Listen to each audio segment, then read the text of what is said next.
Selamat datang di channel Alur Donghua. Sebelum menonton, silahkan subscribe, biar Mimin tambah semangat update-nya. Si Zanfeng sepertinya sudah siap untuk ini, dan dia tidak bergerak. Sebaliknya, dia membalikkan tangan untuk menghasilkan bola emas, yang dia lempar ke atas. Cahaya melonjak pada bola emas, dan serangkaian suara mekanis terdengar. Setelah itu, bola emas meletus dengan bola cahaya keemasan, menyelimuti tubuhnya. Cahaya keemasan memudar dalam sekejap mata, dan bola emas menghilang, hanya untuk digantikan oleh sangkar emas yang radiusnya beberapa puluh kaki, melindungi si Zanfeng di dalamnya. Boneka bersayap itu mengepakkan keempat sayapnya bersamaan, dan serangkaian bilah cahaya seperti bulu putih melesat maju, meluncur ke arah si Zanfeng seperti hujan deras. Kemanapun bilah cahaya itu lewat, seluruh bentangan ruang terkoyak-koyak, dan banyak garis hitam yang berkedip sesaat muncul. Di sisi lain, boneka bertubuh binatang juga telah mencapai si Zanfeng, dan tiba-tiba memiringkan kepalanya ke samping saat seberkas petir perak melonjak keluar dari mulutnya. Petir dan percikan api langsung membanjiri seluruh sangkar emas, dan suara bilah terbang berbenturan dan gemuruh petir terdengar untuk waktu yang lama. Han Li menatap sangkar emas, dan alisnya tiba-tiba berkerut. Setelah petir dan percikan api mereda, sangkar emas itu benar-benar tidak terluka, dan selain penuh dengan bekas luka, itu sama sekali tidak terluka. Di dalam sangkar, si Zanfeng benar-benar tidak terluka, dan dia memegang bola kristal dengan ekspresi serius di wajahnya. Darah menetes dari jari telunjuk tangan lainnya, dan dia terus-menerus menggerakkan jarinya di atas bola kristal, seolah-olah dia sedang mencoba untuk menghilangkan batasan kristal. Alis Han Li berkerut sedikit, dan dia ragu apakah dia harus merebutnya dari si Zanfeng. Dia juga dapat dengan jelas merasakan bahwa aura yang terkandung dalam hati merah cerah yang tersegel di dalam bola kristal tidaklah sederhana. Sekilas, dia bisa mengatakan bahwa itu adalah harta karun yang sebanding dengan formasi darah menangis dari sebelumnya, dan itu memiliki hubungan yang signifikan dengan mayat, Raja Iblis, yang terbaring di peti mati kristal. Meskipun dia tidak terlalu tertarik pada apakah Sasin dapat membangkitkan Raja Iblis atau tidak, dia curiga bahwa ini ada hubungannya dengan Taois Xie. Selain itu, akan sangat disayangkan jika si Zanfeng mengambil harta ini secara cuma-cuma. Namun, jika dia bergerak untuk merebutnya sekarang, maka dia pasti akan dianggap sebagai seseorang yang ingin mendapatkan keuntungan tanpa melakukan apapun. Selain itu, jika Ogre dan Sasin bergabung melawannya, maka dia tidak akan percaya diri untuk bisa menghadapi mereka, dan bahkan sampai-sampai dia tidak akan bisa melarikan diri. Sementara Han Li ragu-ragu, dia tiba-tiba menyadari bahwa si Chuan Kong, yang terbaring tak bergerak di tanah, tiba-tiba menggerakkan bahunya tanpa terasa. Dia sedikit mengangkat alisnya dan mengirimkan suaranya ke si Chuan Kong, "Kakak Si, kamu baik-baik saja?" Bahu si Chuan Kong dengan jelas bergerak lagi, dan Nyonya Liu Hua, yang berdiri di sampingnya, meliriknya. Namun, dia tidak mengatakan apa-apa, juga tidak melakukan apa-apa. Dia hanya membuang muka lagi. Setelah beberapa saat, suara si Chuan Kong datang dari atas danau hati Han Li. "Kakak Li, aku baik-baik saja. Bisakah kamu membantuku? Bersabarlah sebentar lagi. Ketika pertempuran mereka menjadi lebih intens, aku akan memikirkan cara untuk menyelamatkanmu." Han Li mentransmisikan suaranya ke si Chuan Kong. "Tidak, jangan selamatkan aku dulu. Tolong ambil hati itu dari tangan si Zanfeng. Apapun yang terjadi, kau tidak bisa membiarkan dia melahap hati itu. Jika tidak, akan ada masalah tanpa akhir di masa depan," kata si Chuan Kong. Transmisi suara sepertinya sedikit terputus-putus, mungkin karena luka parahnya atau pengaruh pembatasan. "Kakak Si, apa gunanya hati itu? Mengapa si Zanfeng sangat ingin mengambilnya?" Han Li tidak langsung setuju.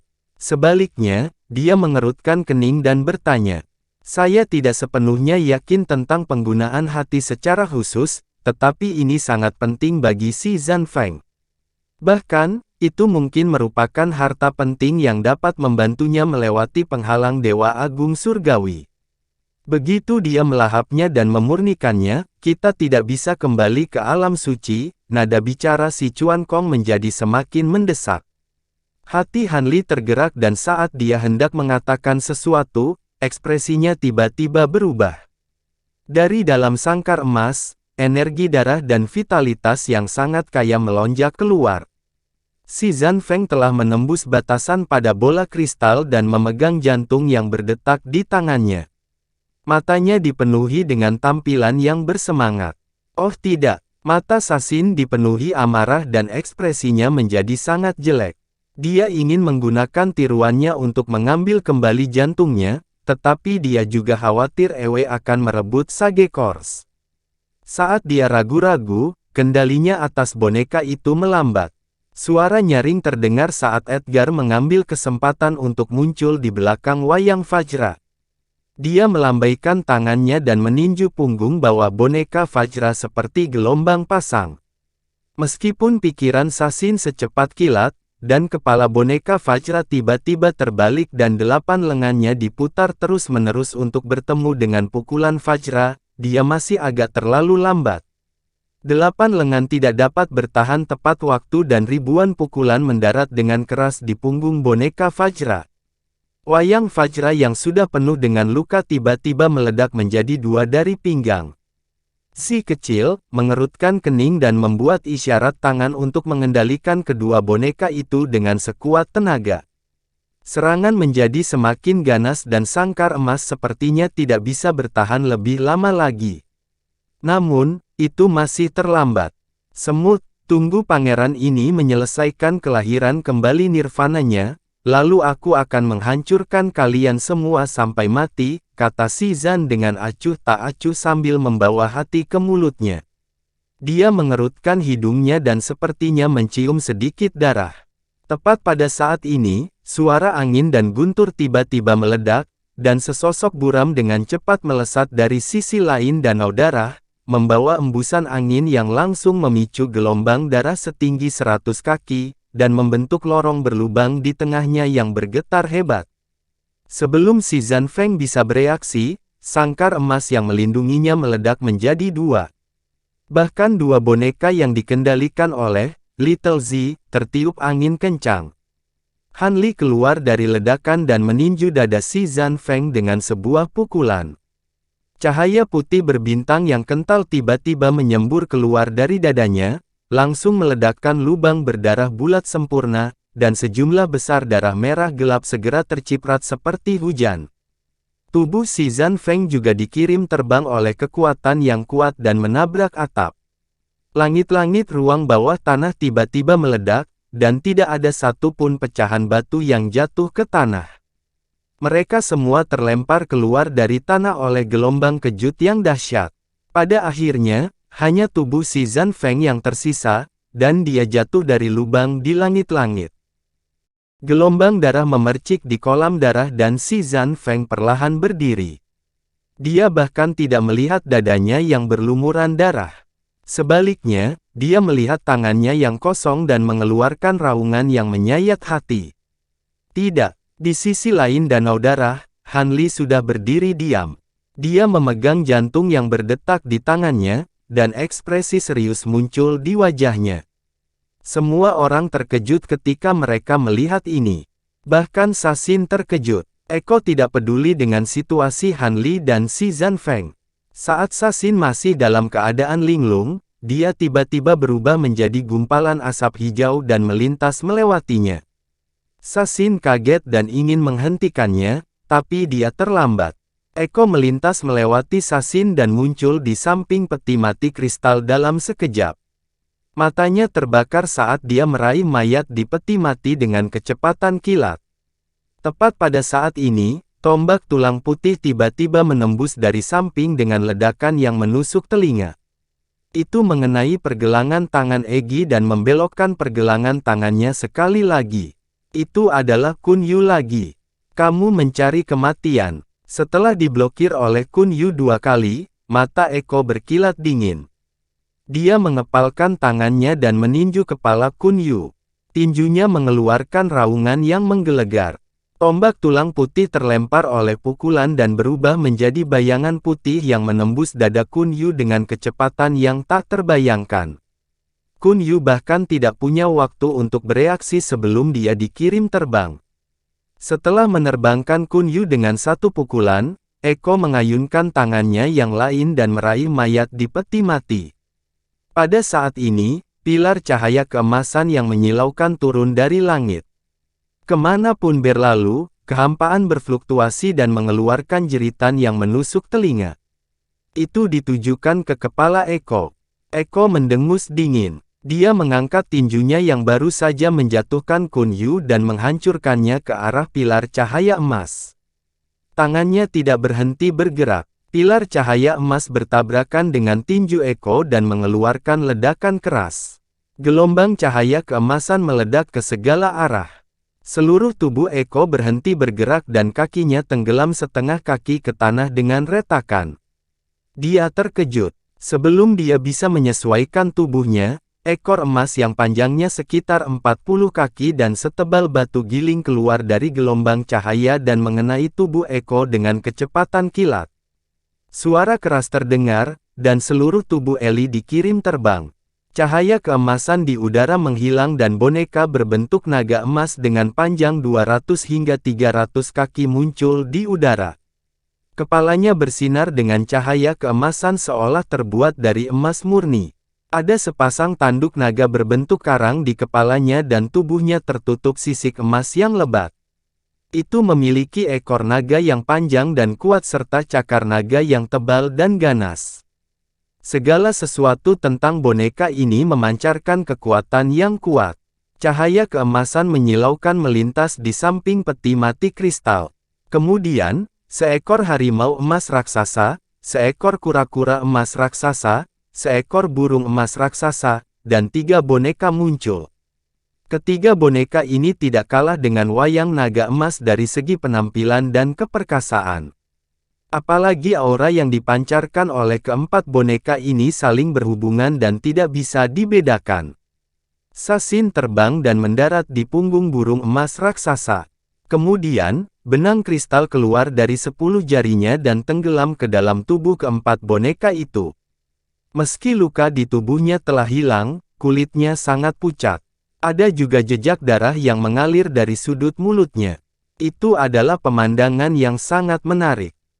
Eko dikirim terbang lebih dari 1000 kaki jauhnya. Namun, dia menegakkan tubuhnya dan berdiri tegak seolah tidak terjadi apa-apa. Sasin menggerakkan 10 jarinya dan keempat boneka itu segera terbang keluar. Mereka berbaris berdampingan antara Eko dan peti mati kristal. Big Dipper for Elephants War Puppet memang luar biasa. Jika Lord Sa tidak terluka, aku akan takut padamu. Namun, sekarang kamu terluka parah, teknik kontrolmu telah sangat terpengaruh. Berapa banyak kekuatan yang bisa dimiliki boneka 4 gajah perang mengerahkan? Eko mencibir. Saat suaranya jatuh, sosoknya kabur dan dia menerkam ke depan lagi. Cahaya hitam menyala di tangan Edgar saat dia melayang di udara. Kemudian, pedang berat berwarna hitam legam sepanjang 10 meter muncul di tangannya. Pedang itu tidak lurus, tapi sedikit melengkung. Itu tampak seperti naga hitam, dan memancarkan aura yang sangat ganas. Pedang itu diukir dengan garis putih yang membentuk pola nebula.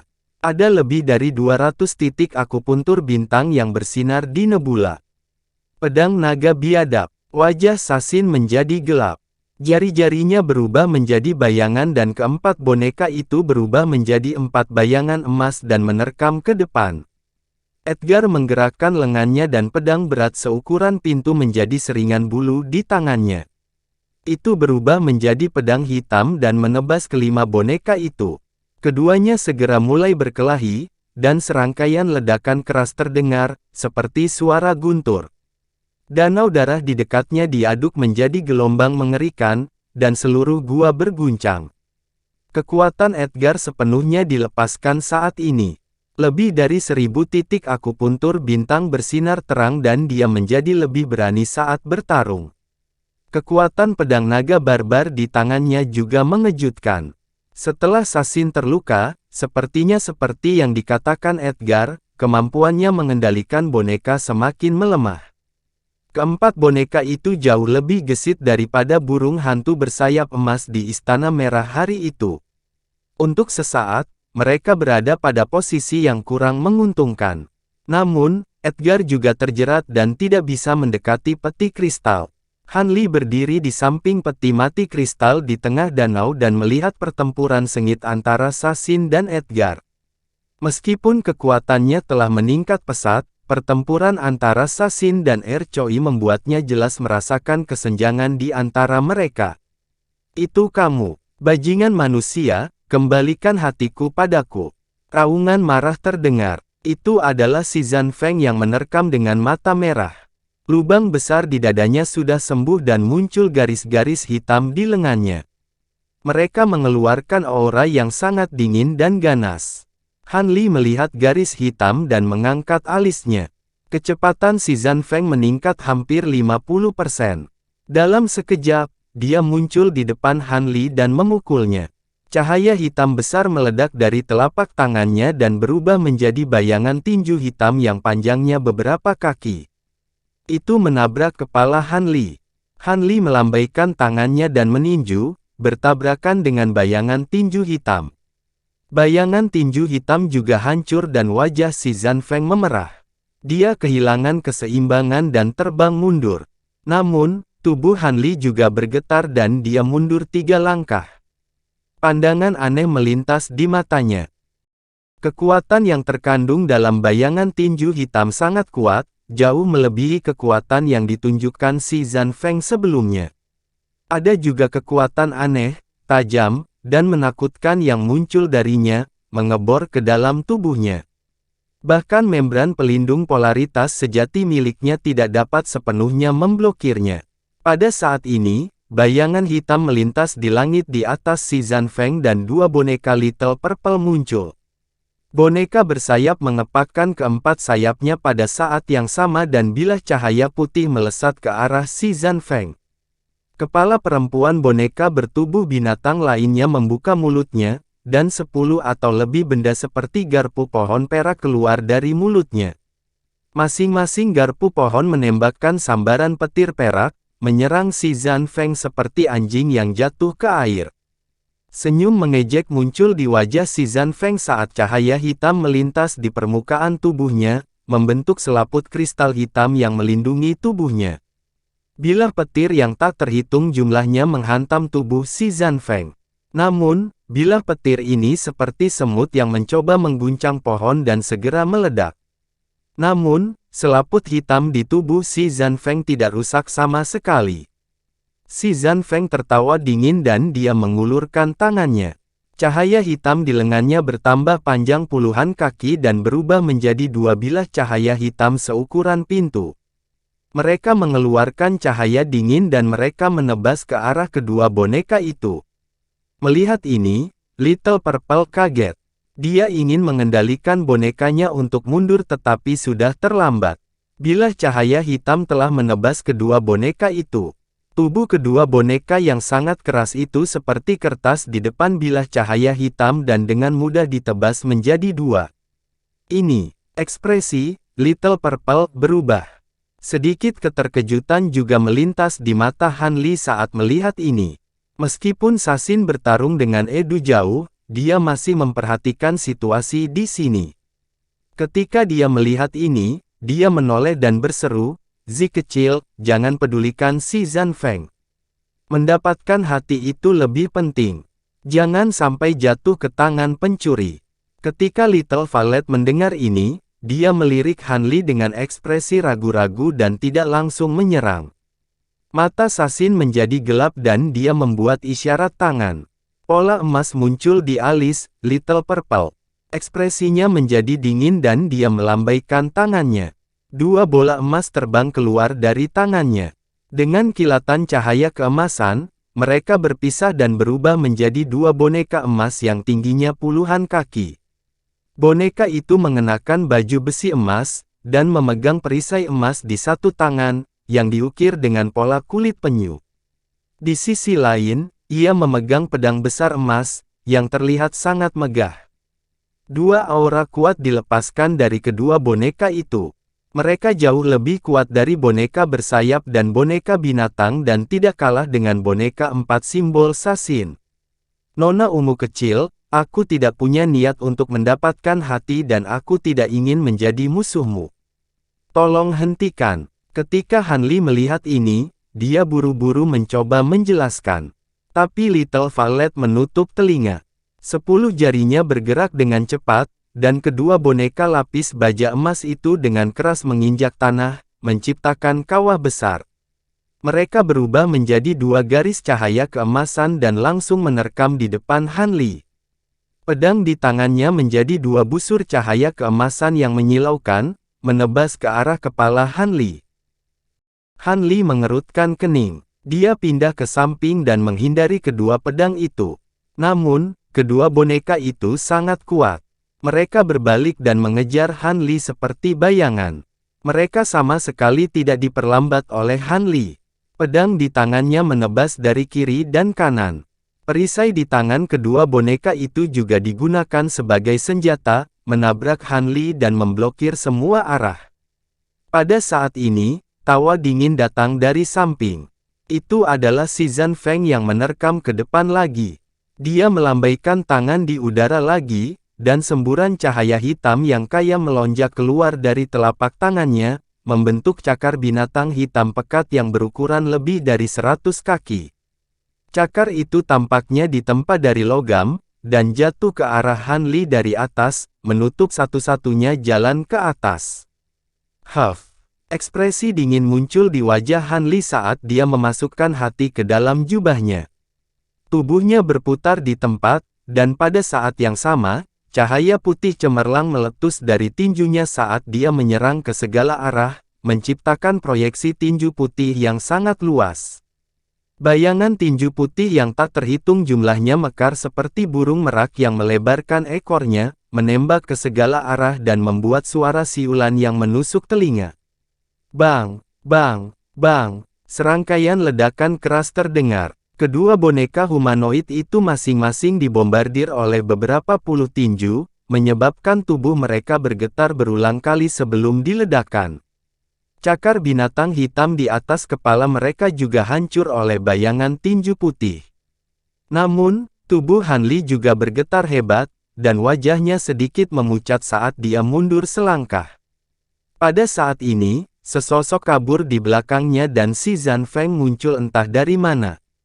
Kecepatannya jauh lebih cepat dari sebelumnya. Tubuhnya ditutupi lapisan arus udara hitam. Itu mengalir dengan cepat dan mengeluarkan suara siulan yang tajam. Dia memegang pedang hitam di tangannya dan itu berubah menjadi cahaya hitam saat menebas ke arah belakang leher Hanli. Hanli mengerutkan kening dan tubuhnya tiba-tiba jatuh ke depan. Namun, kakinya masih terpaku di tanah. Cahaya pedang hitam melesat di bagian atas kepalanya seperti air terjun, memotong udara tipis. Si Zanfeng tidak menyangka ini akan terjadi. Wajahnya berubah dan dia ingin mundur. Namun, tubuh Hanli seperti pegas.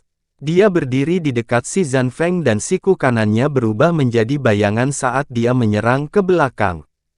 Melihat bahwa dia tidak dapat mengelak, Si Zanfeng meraung keras dan segera menyerang dengan sikunya. Pola hitam di sikunya bersinar terang, samar-samar mengambil bentuk cakar binatang saat bertabrakan dengan siku Hanli. Dengan suara kaca, lengan kiri Si Zanfeng retak dan dia terlempar ke belakang. Ekspresi kaget melintas di matanya. Namun, dia memutar tubuhnya dan terbang ke arah dua boneka humanoid di kejauhan. Pada titik ini, kedua boneka humanoid telah menstabilkan diri mereka sendiri, dan mereka sama sekali mengabaikan Si Zanfeng saat mereka menerkam ke arah Hanli lagi. Cahaya keemasan yang memancar dari pedang mereka menjadi lebih terang, dan mereka menebas ke arah Hanli sebagai dua proyeksi pedang emas. Hanli ingin mengejar Si Zanfeng tetapi dihalangi oleh kedua boneka itu. Dia hanya bisa bertahan dan meninju 2 kali. 2 bayangan tinju putih besar terbang keluar dari tangannya dan menabrak aura pedang emas, menghasilkan serangkaian suara ledakan. Pedang emas mudah dihancurkan. Kedua boneka itu menggerakkan tangan dan menggunakan perisai untuk memblokir di depannya. Sial, sial, 2 suara keras terdengar. Bayangan tinju hancur dan permukaan perisai bersinar dengan cahaya keemasan. Boneka-boneka itu bergetar hebat dan terpaksa mundur selangkah lagi secara serempak. Pada saat ini, cahaya keemasan keluar dari antara kedua boneka itu dan menembus ke arah dada Han Li. Itu adalah tombak emas. Orang yang memegang tombak itu adalah Little Purple. Dia mengenakan baju besi emas ketat yang menonjolkan lekuk tubuhnya. Ada rok emas yang terukir di baju besi emas. Ukiran ini sangat hidup dan setiap garis pada armor bersinar dengan cahaya keemasan yang cemerlang. Itu terlihat sangat luar biasa. Mata Han Li berkedip dan dia menggenggam kedua tangannya. Dia menangkap ujung tombak emas dengan telapak tangannya. Tombak emas itu segera berhenti. Little Purple berteriak dan armor emas di tubuhnya bersinar dengan cahaya keemasan yang cemerlang. 50 hingga 60 titik akupuntur bintang muncul di atasnya dan dia terbang ke udara. Kekuatan besar ditransmisikan ke tubuhnya dari baju besi dan dia mencoba menarik tombak dengan sekuat tenaga.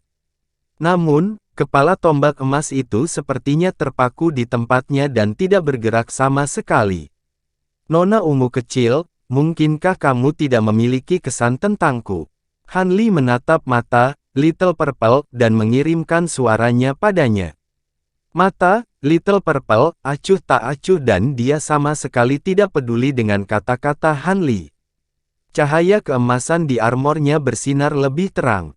Pada saat yang sama, lapisan cahaya berwarna merah darah muncul di wajahnya di bawah cadar seolah-olah dia akan menggunakan semacam teknik rahasia untuk merangsang potensinya. Melihat ini, Han Li menghela nafas dalam hatinya. Dia mendorong tangannya ke depan dan, Little Purple, dan tombaknya terbang ke belakang. Pada saat ini, ada keburaman di belakang, Little Purple, dan sosok si Zanfeng muncul. Senyum menyeramkan muncul di wajahnya saat pedang hitam di tangannya berubah menjadi aliran hitam dan menebas ke arah kepala Little Purple. Cahaya hitam melintas di pedang dan bayangan binatang purba hitam muncul dalam sekejap. Pedang hitam itu tiba-tiba menjadi lebih dari 10 kali lebih berat, dan celah spasial yang rapi muncul di kehampaan di depannya.